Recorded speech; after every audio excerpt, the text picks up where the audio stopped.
কিন্তু ওরে গোপাল, তুই যেদিন আমার কোলে এলি, তুই যে আমার বুকে শেল মেলি রে। এই শেল কোথায় ছিল গো? এই শেল ছিল ত্রেতা যুগে। রাম রাবণে যখন যুদ্ধ হয়, রাবণের পুত্র মেঘনাদ লক্ষণকে শক্তিশালী মেরেছিল। রামচন্দ্র আমার শুনতে পেয়ে ছুটতে ছুটতে এসে বলছে, ওগো শেল, লক্ষণ আমার ভাই, লক্ষণ ছাড়া এই বনে আর কেহ নাই, তুমি আমায় ভাই লক্ষণকে পরিত্যাগ করো। শেল বলছে, ওগো দয়াময়, ওগো দয়াল হরি রামচন্দ্র, আমি তোমার ভাই লক্ষণকে পরিত্যাগ করতে পারবো না। রামচন্দ্র বলছে, শেল, আমি বলছি তুমি শুনতে পাচ্ছ না? আমার ভাই লক্ষণকে তোমায় পরিত্যাগ করতেই হবে, কেননা লক্ষণ আমার ভাই, আর লক্ষণ ছাড়া এই বনে আমার আপনে বলতে কেহ নাই। তাই শেল বলছে, ওগো দয়াল হরি রামচন্দ্র, তাহলে আমি কোথায় যাব? শেলকে বলছে রামচন্দ্র, তুমি এই ত্রিভুবনের মধ্যে ঘুরে এসো, তোমায় কেউ না কেউ কোন স্থান দিয়ে দেবে। তাই আজ রামচন্দ্রের কথা শুনে শেল সর্বপ্রথম স্বর্গধামে গেল। স্বর্গধামে শেলকে কেউ একটু জায়গা দিল না। শেল আবার ঘুরে এলো, রামচন্দ্রকে বলছে, ওগো দয়াময়, তোমার কথা মতো আমি স্বর্গে গেলাম, আমায় স্বর্গে কেউ স্থান দিল না। রামচন্দ্র বলছে, এবার তুমি মরতে যাও। তাই সেই শেল রামচন্দ্রের আতুল কমল চরণে প্রণাম করে মর্তধামে গেল। শেলকে আমার কেউ একটু স্থানে দিল না। শেল আবার কাঁদতে কাঁদতে এসে রামচন্দ্রকে বলছে, ওগো দয়াময়, তোমার ভাই লক্ষণ ছাড়া আমায় কেউ স্থানে দিতে পারবে না। রামচন্দ্র বলছে, শেল, এখনো যে তোমার পাতাল বাকি আছে। তাই রামচন্দ্রের কথা মতো শেল পাতালে গেল। বাবা, সে পাতালেও কেউ স্থানে দিল না। শেল এসে রামচন্দ্রের আকুল চরণে পড়ে পড়ে বলছে, ওগো দয়াময়, ওগো রামচন্দ্র, এই ত্রিভুবনের মধ্যে একমাত্র তোমার ভাই লক্ষণই আমায় স্থানে দিতে পারে। তোমার কথা শুনে স্বর্গ মর্ত পাতাল আমি ত্রিভুবনে ঘুরে এলাম, কেউ আমায় একটু স্থানে দিল না। রামচন্দ্র বলছে, ওগো শেল, তোমাকে একা ভাবে এই জগৎ সংসারে কেউ ধারণ করতে পারবে না। তুমি তোমার দেহখানি তিনটে খণ্ড হয়ে যাও। তাই শেল বলছে, ওগো দয়াময়, আমি আমার এই দেহখানি তিনটি খণ্ড হয়ে আমি কি করব? রামচন্দ্র বলছে, জানো শেল, তুমি প্রথমে খণ্ড কোথায় থাকবে জানো? তুমি প্রথমে খণ্ড থাকবে সন্তান হারা জননীর বুকে।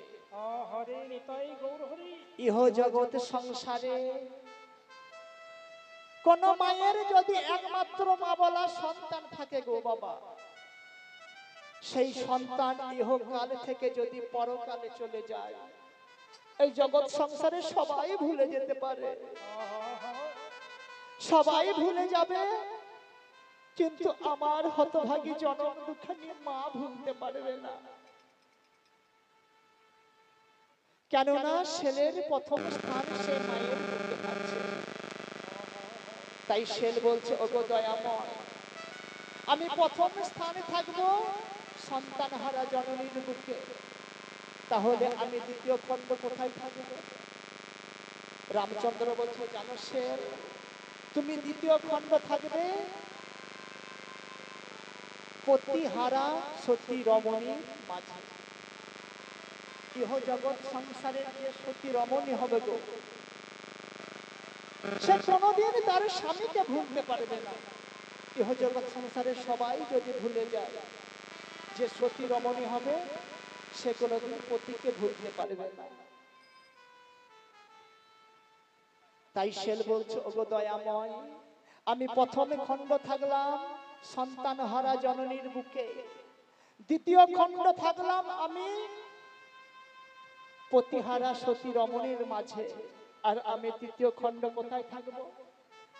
রামচন্দ্র বলছে সে তুমি তৃতীয় খণ্ড থাকবে গ্রামের বাহিরে, যেখানে মুখ আগ্নি করা হয় শ্মশানে ঘাটে।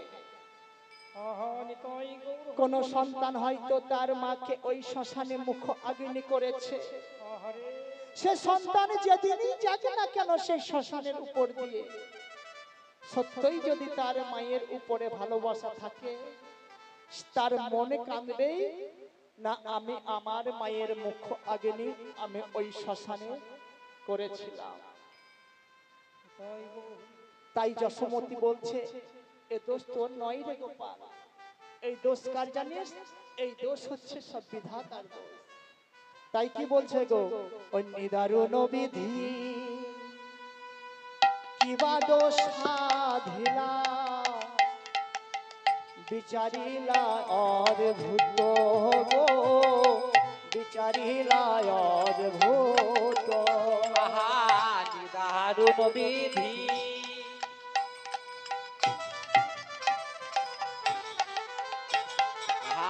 কিবা সে নিধিসি,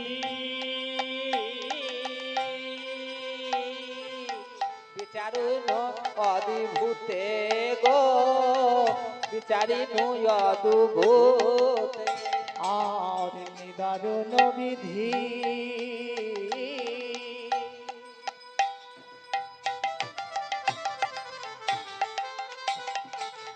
যে দাবাদ সাধিলা, বিচারিলা অদ্ভুত গো, বিচারিলা অদ্ভুত। নিদারুণ বিধি কিবা সে কীর্তি, বিচারিনু অদ্ভুতে গো, বিচারিনু অদ্ভুতে। আর কি দোষ পাইয়া লইকারিয়া, ওরে ধীরে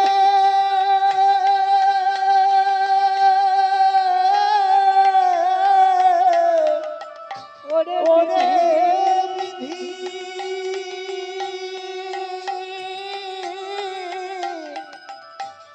ওরে বিধি। আর কি দোষ পাইয়া লয়া কারিয়া, কি দোষ পাইয়া লোহ সারিয়া, আমার পরাণের সুত রে, আমার পরাণ সুত। আহা কি দোষ পাইয়া পরাণ দোষিয়া, আমার পরাণ সুত রে, আমার পরাণ সুত। আমি কোন দোষ করি নাই রে, আমি কোন দোষ করি নাই রে, কোন দোষ করি নাই রে, কোন দোষ করি নাই রে, আমি কোন দোষ করি নাই রে। কোন দোষে বিধি হরে নিলি, কোন দোষ করি নাই রে, কোন দোষে বিধি ওরে নিলি, আরে দিয়ে কেন কেড়ে নিলি, কোন দোষে নিতাই গৌর হরি বল হরি বল হরি বল।